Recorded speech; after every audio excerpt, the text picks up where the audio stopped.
Welcome to Journey Church. My name is Jamie. I'm one of the pastors here. And let me just say off the top something really special. Sometimes the church is a difficult thing to sometimes measure or describe. And sometimes the term church is a negative term because you go, well, I was a part of a church and this didn't go well. Or the church through the centuries did this. And sometimes we kind of use that term and it's not pretty because it represents a group of people in their brokenness. And then other times you reference the church and you can see its great beauty. That there are times the church does things that are really quite lovely. And somehow we have to bear the weight of both of those things, don't we? That you have people who have done incredible, beautiful, wonderful things, and then they have failures. As a matter of fact, that's one of the stories we're going to talk about today, that someone in the heritage of our faith who was actually known for how much he had lived for God, but had this epic failure in his life. And we live in the tension that we are both in union with Christ and we are true identities in him, and yet we have this false self that does awful things. And then as a church, then we have the same thing, not just individually, but we carry the same thing as a church. And one of the goals for our church is to at least, we know there are times we're going to fail, we're going to misstep, but to at least own it and to take ownership, to walk forward. And I just want to say to you, there's so much beauty happening right now at Journey. And you guys don't get to hear all the stories, but there's so many stories. Don't have time for them all. But just yesterday, this space was filled. We had a memorial service for Chris Dunham. And people who had been a part of Journey in the past, people came from other parts of the country, but all kinds of people came out. And it was, for Terry and Susie Dunham, it was this wonderful celebration of Chris's life. And it was a memorial. And there's this mourning that someone that we loved has passed on, but they did such a wonderful job of celebrating. It's the first time I've walked into a memorial service and they handed you a beer and a piece of cake. And Terry and Susie were like, this is what Chris would have wanted. Like, come, be playful, have fun, remember this. And it was just really special. And the way you have loved their family, there is this wonderful display of love that is happening in and around our fellowship. And I just want you to know that. Be affirmed. You're loving well, and it's seen. It's obvious. Those stories continue. We've captured a few of those on video, and so let's hear from Edwin as he shares a little bit about how you guys have loved on him.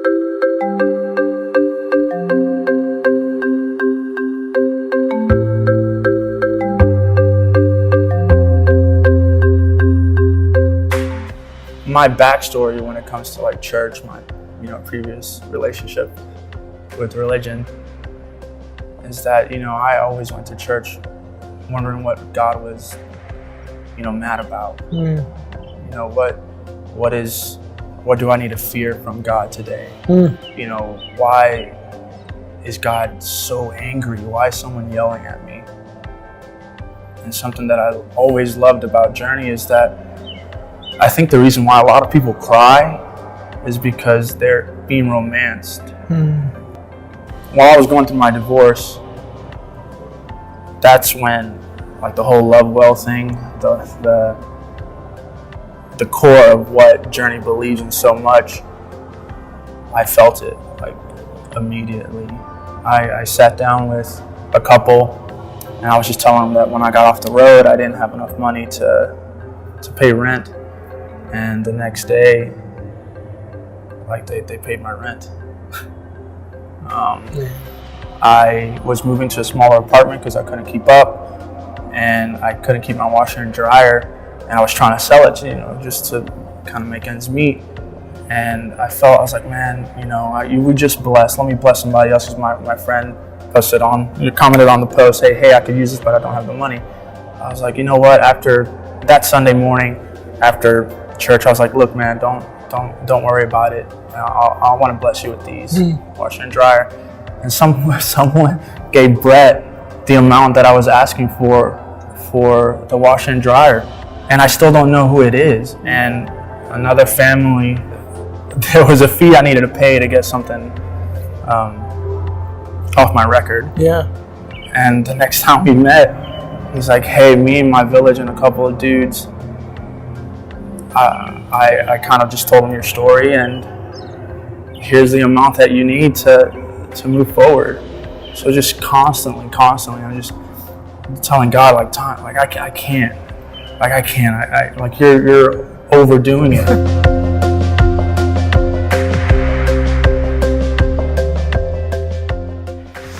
Yeah, have you felt like that with God? Where it feels, God, he's such a generous God. And I got to tell you, I know Edwin well, in the spirit of generosity. It's interesting to me sometimes, those who are in a place where they're struggling, they're financially, and you go, I don't feel like I have enough, or I feel like there's very little. Isn't it interesting how I over and over again, this is a pattern for me, the people who I meet who are in that place tend to be the most generous to give it away.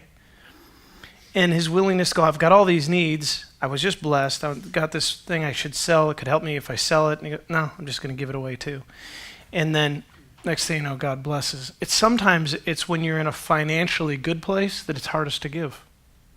And it's interesting that how when we're in need, we're sometimes more greatly tuned to generosity. I had a good story this week. My parents were talking on the phone. They said, hey, we're excited about what's happening with the building, and we just wanted to know, we prayed about it, and we heard that if one person gives around $3,600, and I think the actual number is $3,800, but my dad somewhere heard $3,600. He said that we heard if your average giver gave $3,600 and all the people who were giving gave that number, we said that on one of the Sundays, he said that would help. So we just said, let's be one of those families, and so we committed. We got online, figured it out, and gave $3,600, and we just said we want to be part of it from up in New York. We want to participate, and we prayed about it. That was the number. Again, he had the wrong number, but that was the number. So he goes, son, I know I've told these stories my whole life, and I don't get it, but I got to live out this story that you often hear these stories about. My dad's a writer, and in the 1970s, he wrote the adaptation to a story perhaps you've heard of called Charlie and the Chocolate Factory. So he did 3 different plays with Roald Dahl. He took Roald Dahl's books, turned them into plays. So if you go watch it like at high school or something, it's my dad's script. And so, every now and then, it's like quarterly or something, they'll send him a royalty check. People still do it. So he said, out of the blue, I get a check from England in pounds, and I'm not supposed to get it. It doesn't fit the rhythm of whenever they send me a check or whatever else. And he goes, I get this check. It's totally unexpected. It's 2,000 some pounds. So he goes, I give it to your mom, and she computes it into American dollars, and it's $3,600. The day after we send it to Journey. And, God, when you lead with a spirit of generosity, God does really interesting things.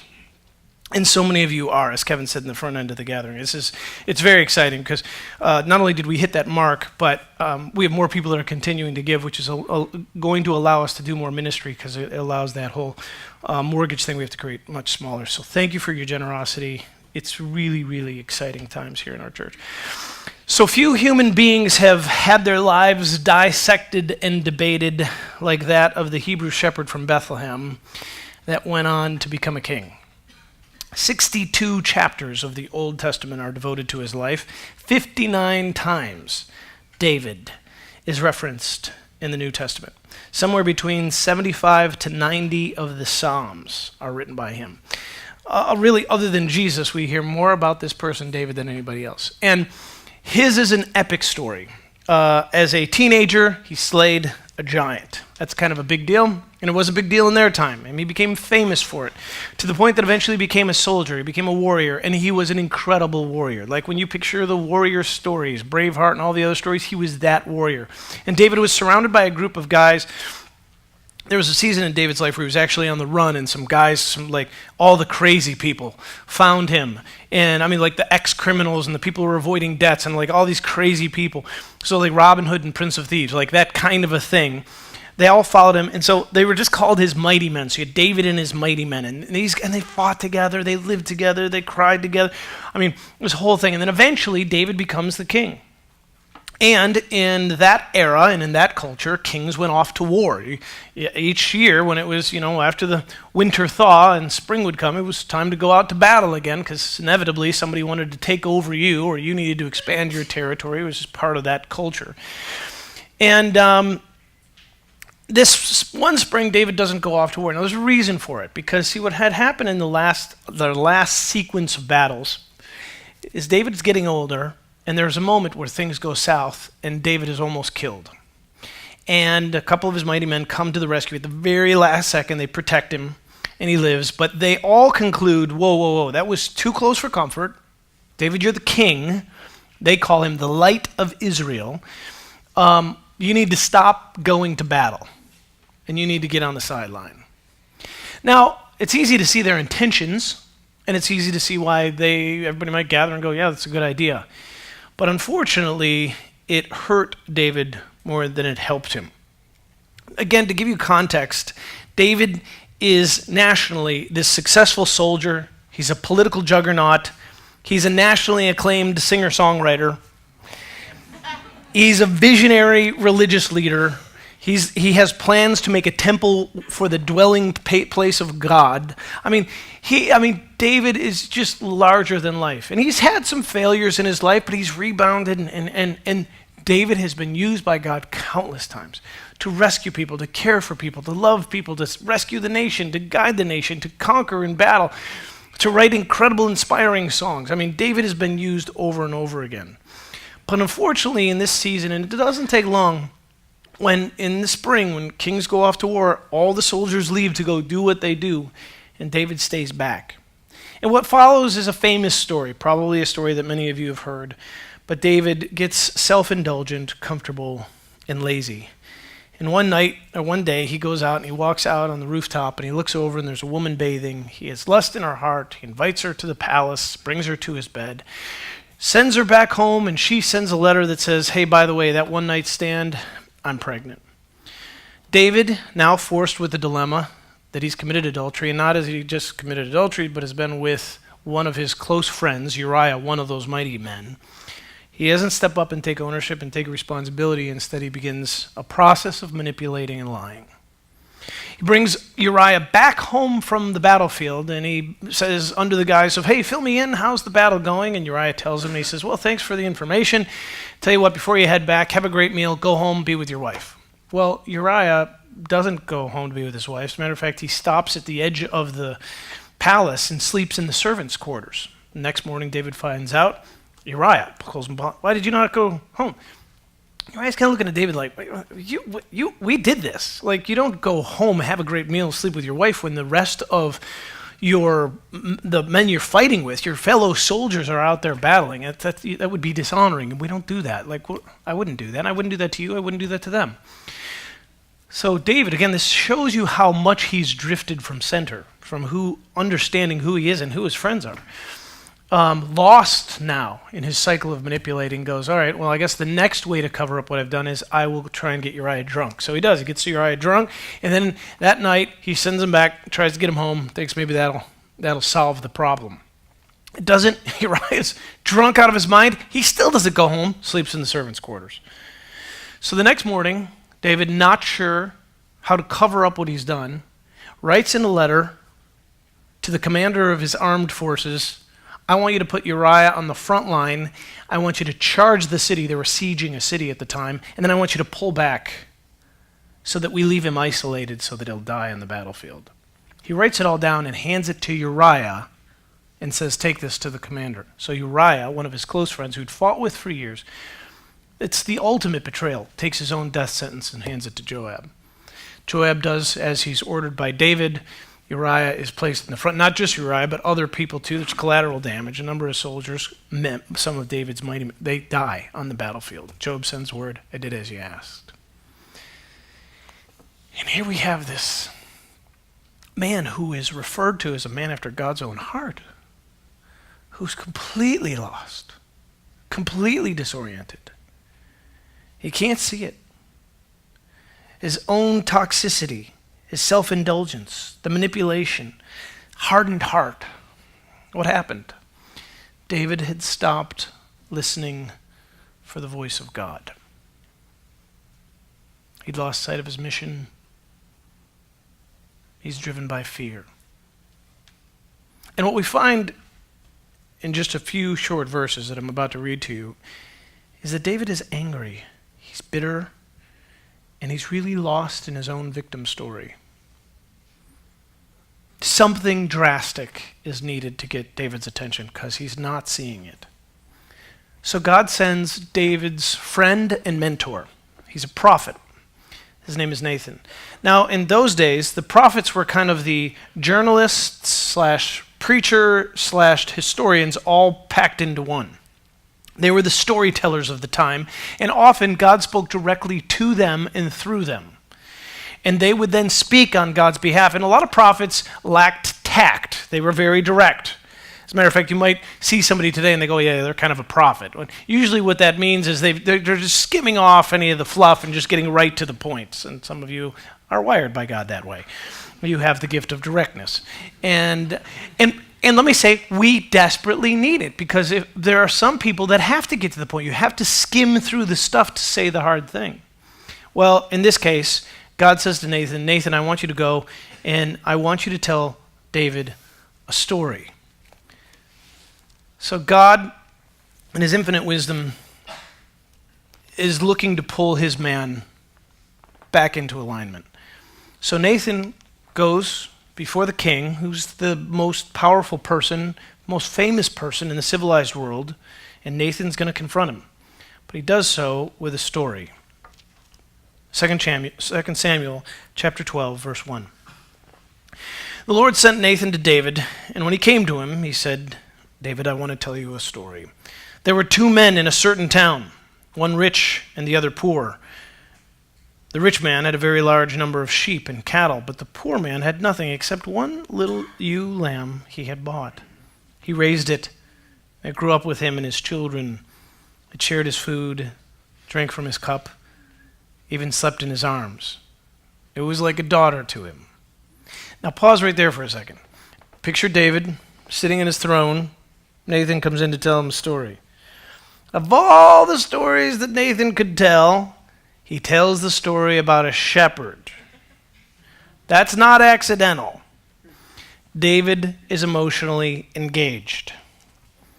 David is paying close attention. This little lamb in this guy's arms, David would be totally there. Like, yeah, I get that. I've been there. Verse 4. Now, as a framework, understand that in Eastern culture, hospitality is top shelf. It's one of the most important things about who you are as a family. This goes all the way back to the time of Abraham. Remember, Abraham had this interaction with God.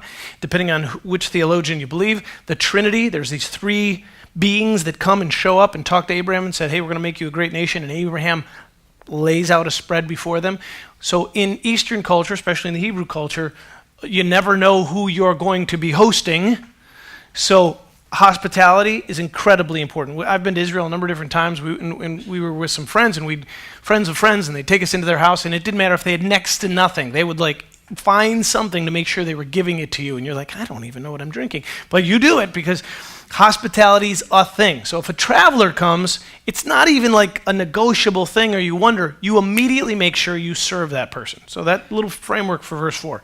Now a traveler came to the rich man, but the rich man refrained from taking one of his own sheep or cattle to prepare a meal for the traveler who had come to him. Instead, he took the one ewe lamb that belonged to the poor man and prepared it for the one who had come to him. Verse 5. David leaps from his throne. David, burning with anger against the man, and said to Nathan, as surely as the Lord lives, the man who did this deserves to die. He must pay for that lamb 4 times over because he did such a thing and had no pity. And then Nathan says to David, you are that man. Now, there are some powerful moments in Scripture, like visceral moments where you're like, whoa, everything in the room changes in that moment. This is one of them. Because what happens here is you have David, a man after God's own heart, lost completely lost, calloused, hardened, immersed in darkness. In Nathan's 4 words, there's an explosion of light. There's a revelation. And David crumples to the ground with this unbelievable awareness. And the voice of God speaks through Nathan. What was the medium? It was a story. I'm telling you a story, but I'm telling you a story about a story within a story. We often hear from God through stories. God is often speaking through stories, if we have eyes to see and if we have ears to hear. Let's rewind the tape for just a moment before we go to David's response, which is powerful. And what I'm grateful for is we actually have it recorded. David pulled a journal out shortly thereafter, and I don't know if he grabbed his guitar or not, but he definitely he just poured himself into his journal, and somebody preserved it. So we have it in Psalm 51. So we're going to go to David's response to that in just a second. But before we do, let's go back to the moment where Nathan finishes the story, and we have David standing at the edge of his throne, clenched fist, pointed finger, heart pounding. He's so angry at injustice. And by the way, probably people have told you stories, and you've had that same thing rise up within you. You just feel this thing like, that's so wrong. And that's good. When people are mistreated or something happens, you go, that's a healthy thing that comes up. Now the question is always what we do with it. Do we take it into action? And do we participate in the redemptive process, the story? Sometimes do we apply mercy? Or are we swift to judge? Well, what happens with David? That man should die. And pay 4 times. After he's dead, make him pay. This is an emotional response. It's amazing how swift he is to judge, and I think there's something there. When guilt is pressing on our diaphragm and fear is choking our breath, pointing our finger at someone else seems to be the fastest way to relief. Let's pause for a quick moment of application, because if you find in yourself this, you have an itchy trigger finger, it's so quick for you to cast blame, to be the judge. Just be willing to check in and go, is there anything going on inside that I'm holding back? Brene Brown writes about this at length, especially shame and guilt, when it's bottled up here and we haven't dealt with it. That it's looking for a way to let off steam. The pressure is building. And the easiest way to let off steam is just to point towards someone else. It's to give them judgment. Of course, what happens over in the Old Testament, you live by the sword, die by the sword. In the New Testament, we have you reap what you sow. There's a universal truth of judge not lest you be not judged in the same way. The energy that you're forecasting, the energy that you're throwing out, tends to come right back like a boomerang. And of course, that's exactly what happens in the story with David. I mean, here's his judgment, and Nathan just basically goes, yeah, that judgment's for you. You just didn't see that the story's about you. Finally, through a story, truth breaks through. David's heart is softened. The voice of a storyteller finally is used for David to hear the voice of God. Last week we had a panel up here that songwriters and musicians, worship leaders, and they talked about how this is a really long distance sometimes for us. We get lost in our head and we have trouble accessing our hearts. But that music is one of the fastest ways to get there. We can feel emotion with music. Well, one of the other fast ways to get there is through the power of a story. And we're meant to feel emotion. And for those of you who have trouble accessing emotion, emotion is the great gift. Emotion is not truth, but emotion points us to truth. I've shared with you guys 2016, for those of us who walked together through that year, it was a very hard year. There's a lot of loss. And for me personally, there were some other additional losses in the midst of all that. And I didn't fully understand it. I didn't comprehend it while I was in it, but I was dealing with great sadness. I was grieving a lot of loss. And I was having to learn how to feel my sadness. And there were times, subconsciously, I'm just avoiding it because it just hurts too much. Whatever the emotion is, whether it's loneliness, hurt, whatever the thing is, I had probably aversion to a lot of them. But to feel through them, a lot of times we don't feel them. But emotions like the heads-up display in your car, like when the little yellow light comes up that looks like a gas can, it's telling you something. It's giving you information. Hey, you're going to want to put fuel in your vehicle. Emotions are doing the same thing. You're going to want to pay attention to that sadness because something's going on inside. You go, no, I'm not paying attention to that. It's just a dumb orange light on my car. And then you're driving, and now in the summer in Nashville, you have a very embarrassing hot walk down the road to a gas station, and it's not fun. And then you're walking going, why didn't I pay attention to that orange light? I should have paid attention. Well, it was telling you, so it was communicating. Emotions do the same thing. Emotions are trying, and stories are one of the fastest ways to emotion. I told this story in a book called Love Well. But do we have any Rocky fans here? Anybody fans? Yeah, all right. Okay, good. There's enough of us here. More than the second gathering, so I'm glad you guys are here. I feel a little bit safer telling you the story.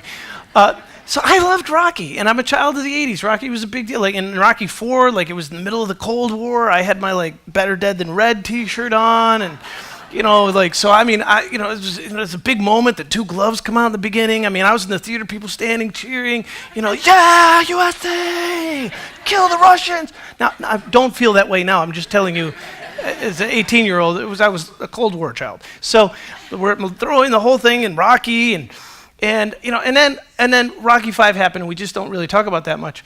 And so after that, like a lot of time went by, and there was no more Rocky.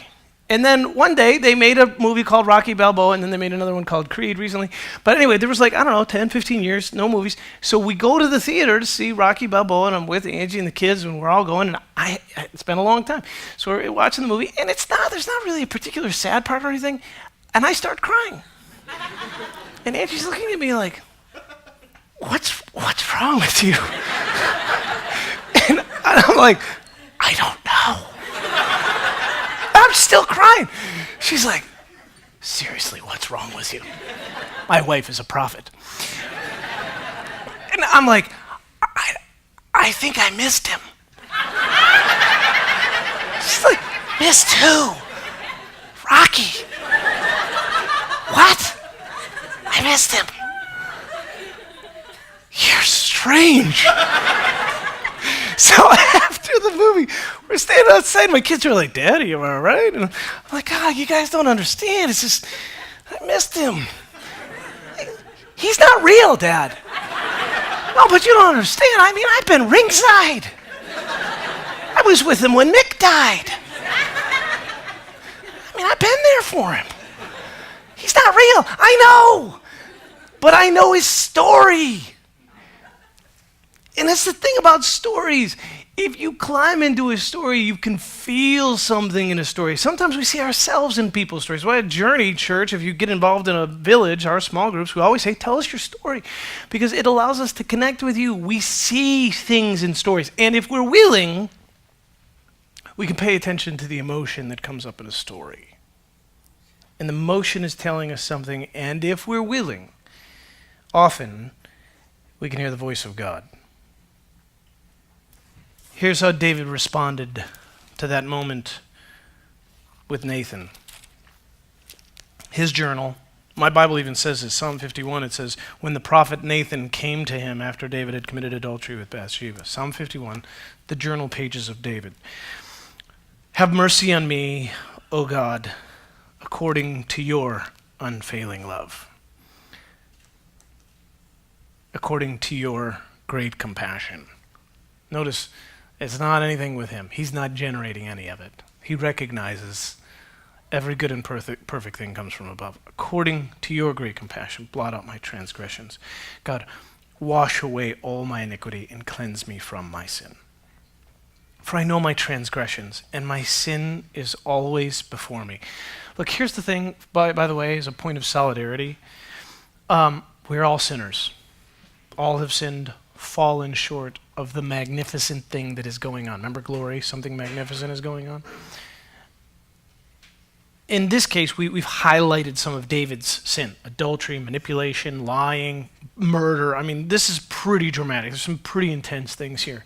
But I want to just say to all of us here, when he says, my sin is always before me, we've all had the moments where the sin thing is just clinging to us. It's usually in shame, but it might be in some other form of manifestation. But you just literally feel, it's like an energy, something stuck, feels like a demon has its talons into your shoulder. And you're going, oh, the sin is always before me. And you might be here this morning going, what do you do with that? Well, David's giving us an example how. And David had an epic failure. How did he deal? Here it is. Against you only have I sinned. Are there ramifications where there's devastation in other relationships? Of course, but what David's recognizing is this all starts with his disorientation from his true identity. I've sinned against you because I'm no longer in fellowship. I've broken something. Now, has God gone anywhere? Does God still love him? Of course. But what happens is there's disruption in relationship. Against you only have I sinned and done what is evil in your sight. Go down to verse 7. Cleanse me with hyssop, and I will be clean. Wash me, and I will be whiter than snow. Let me hear joy and gladness. Let the bones you have crushed rejoice. Hide your face from my sins. Blot out all my iniquity. Create in me a pure heart, O God, and renew a steadfast spirit within me. Do not cast me from your presence or take your Holy Spirit from me. Restore to me the joy of your salvation and grant me a willing spirit to sustain me. And then I will teach transgressors your ways, and sinners will turn back to you. Do you see, by the way, how his attitude has changed? Rather than being swift to judge the transgressor, now he has empathy for him.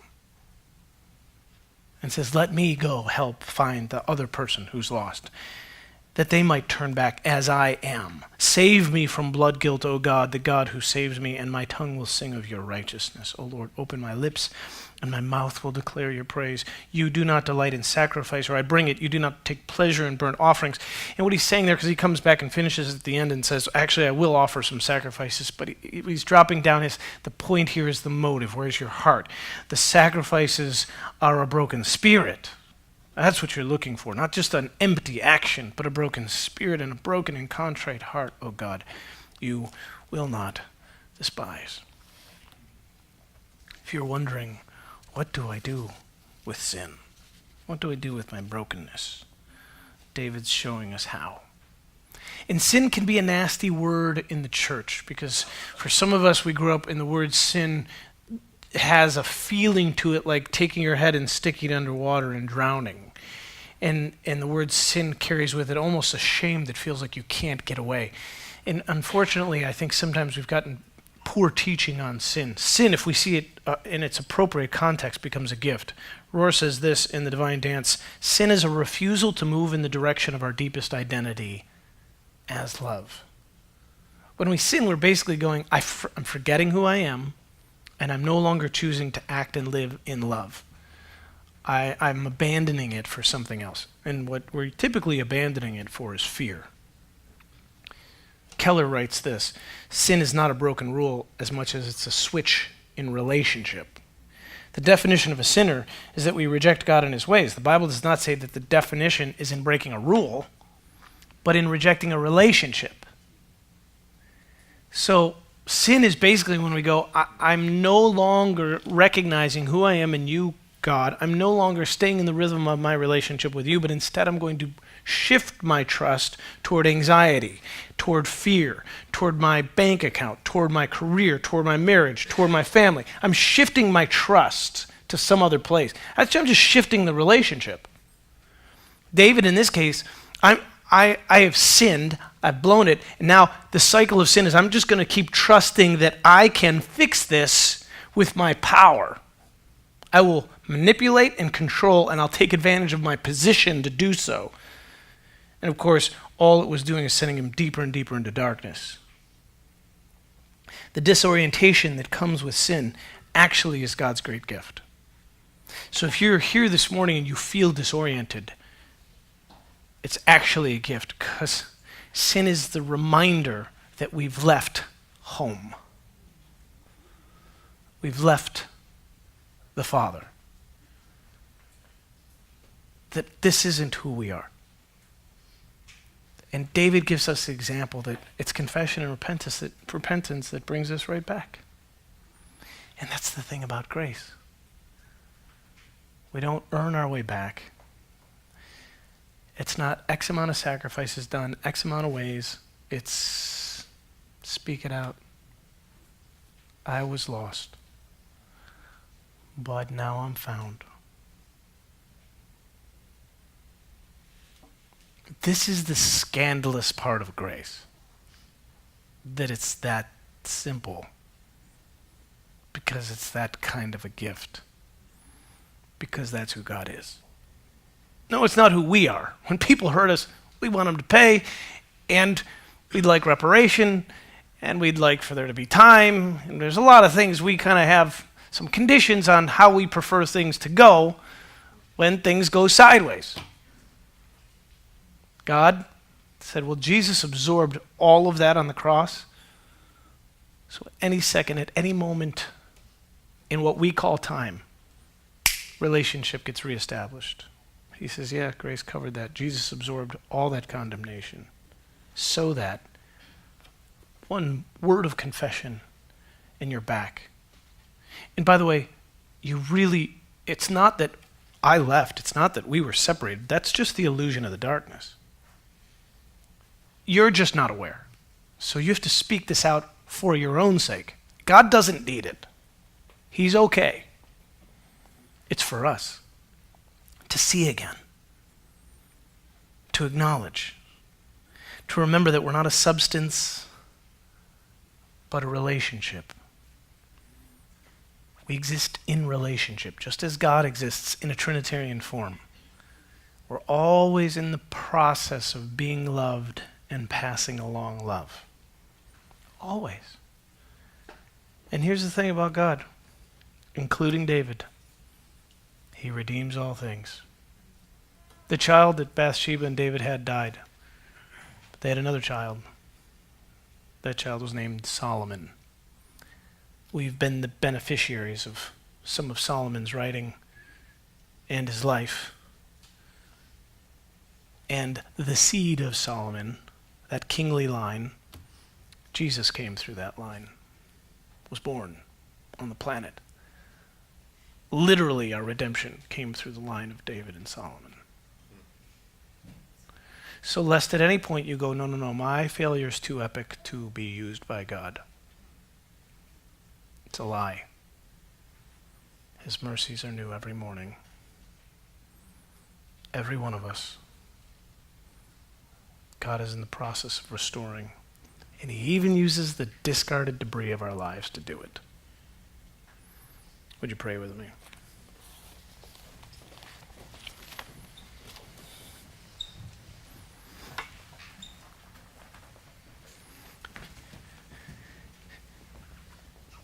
Before we go to music, some space for contemplation. If you're a guest with us, we try to just take a moment to pause, to be still, to listen. You might be here today, and when people ask about your story, you might not even want to tell it, because you may say there is debris, there is brokenness strewn about. Can I tell you today that God uses all things? He restores and redeems. And sometimes the light shines brightest through the cracks.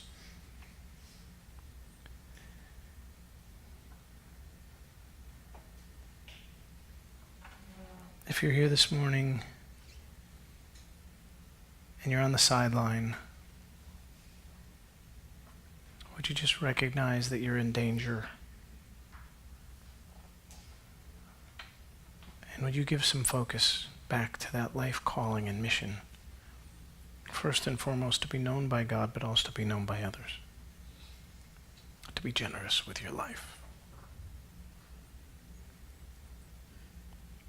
If you're here this morning and you feel hopeless, and unusable. Would you hear this morning that you are a gem? You have so much worth. And it doesn't matter what's been broken inside, God redeems it.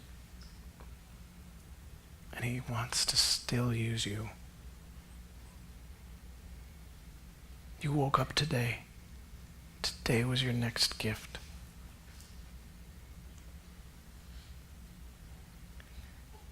I don't know how it works with God. Sometimes He cleans things, pulls that stuff that's clinging. Sometimes He pulls it off quickly. Sometimes it takes time. But I know that faith is to take one step in front of the other. And in that wonderful hymn, Amazing Grace, there's a line that says, "The hour I first believed." Would this be the hour that you believe that God actually passionately loves you? And not just that, He likes you. And your story's not over. And there's more. You don't know who you're going to meet today or tomorrow, whose life you might touch. To live love and to pass it along. Father, your grace is beyond our comprehension. We acknowledge that. We acknowledge that we're thrust into a deep mystery of love that we can't possibly understand. But our faith that we bring is that we believe it. We believe in you. And we recognize that for love to exist, it has to be in a pure form somewhere. We acknowledge that that's in you. It is you. When we interact with pure love, we're interacting with you.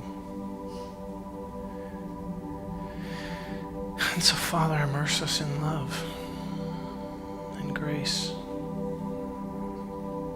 Empower us, prompt our spirits to let go of our pride and our false self and to confess, speak it out, repent, be realigned, believe, hope, and then just take one step in front of the other and trust.